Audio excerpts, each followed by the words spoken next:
ধামাকাদার নতুন প্রোমো। অভির প্রচেষ্টায় পড়াশোনা শেষ করে এবার লয়ারের চেয়ারে বসলো ছুটি। এই ফুল এপিসোডটি পেতে এক্ষুনি আমাদের চ্যানেলটি সাবস্ক্রাইব করুন। এই পর্বে দেখা যায় অভি ছুটিকে নিয়ে অফিসে গেলে তখন মুখোমুখি হয় হিরণময় আঙ্কেলের। অভি ও হিরণময় একে অপরকে দেখে মুখ ঘুরিয়ে নেয়। আর এটা দেখে ছুটি মনে মনে বলতে থাকে, এই দুজনের সম্পর্ক কত মধুর ছিল। এখন আমাকেই সবটা ঠিক করতে হবে। সঙ্গে সঙ্গে ছুটি নিজে থেকেই হিরণময় আঙ্কেলের সঙ্গে কথা বলে। ছুটি বলে ওঠে, হিরণময় আঙ্কেল, আমার মনে হচ্ছে আপনারা দুজন দুজনের থেকে দূরে থেকে ভালো নেই। প্লিজ আপনারা সবটা ঠিক করে নিন। উকিল স্যারও আপনার জন্য খুব কষ্ট পায়। কথাটা শুনে হিরণময় সঙ্গে সঙ্গে রিয়াক্ট করে বলে ওঠে, তোমাকে আমার বিষয় নিয়ে নাক গলাতে হবে না। আমারটা আমি ভালো বুঝে নেব। আর ছুটিকে অপমান করে অভিকে ইঙ্গিত করে বলে ওঠে, গাধাকে দিয়ে কি আর ঘোড়ার পাট করানো যায়? এই অশিক্ষিত মেয়ে কি উকিলের কাজ করবে?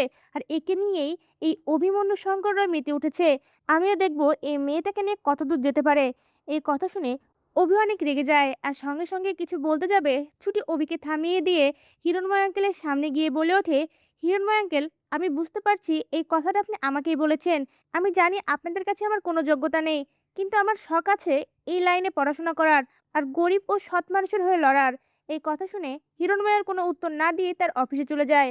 এদিকে অভিও রেগে ছুটির সামনে এসে দাঁড়িয়ে বলে ওঠে, আমিও হিরণময় আঙ্কেলকে দেখিয়ে দিব আপনিও লয়ার হওয়ার যোগ্যতা রাখেন। আজ থেকে আপনার পড়াশোনা শুরু। এই কথা শুনে অবাক দৃষ্টিতে ছুটি অভির দিকে তাকিয়ে থাকে। এরপর দেখা যায় ছুটির জন্য অভি অনেকগুলো বই কিনে নিয়ে আসে আর নিজেই ছুটিকে পড়াতে শুরু করে। কিছুদিন পরে ছুটির হাতে একটা খাম তুলে দিয়ে বলে ওঠে, এটাতে আপনার রেজিস্ট্রি পেপার রয়েছে। আপনাকে লয়ার হওয়ার জন্য এক্সাম দিতে হবে। সঙ্গে সঙ্গে ছুটি উঠে দাঁড়িয়ে বলে ওঠে, না না উকিল স্যার, আমি এটা করতে পারবো না। এত কঠিন পরীক্ষা আমি কি করে দেব? তখন অভি রেগে গিয়ে বলে ওঠে, আপনাকে পারতেই হবে। আর আমি হিরণময় আঙ্কেলকে দেখিয়ে দিব আপনি লয়ার হওয়ার যোগ্যতা রাখেন। এভাবে কয়েক মাস কেটে যায়। ছুটির এক্সামের দিন অভি নিজে ছুটিকে তার এক্সাম হলে দিয়ে আসে। পরীক্ষার রেজাল্ট বের হওয়া মাত্র ছুটি খুব চিন্তায় পড়ে যায়। এদিকে অভি ছুটির রেজাল্ট দেখে খুশিতে চিৎকার করে ওঠে আর বলে ওঠে, ছুটি, আপনি তো লয়ার হয়ে গেছেন। এখন কিছুদিন প্র্যাকটিস করার পরে আপনিও লয়ারের আসনে বসতে পারবেন। আপনি গরিবদের হয়ে লড়বেন।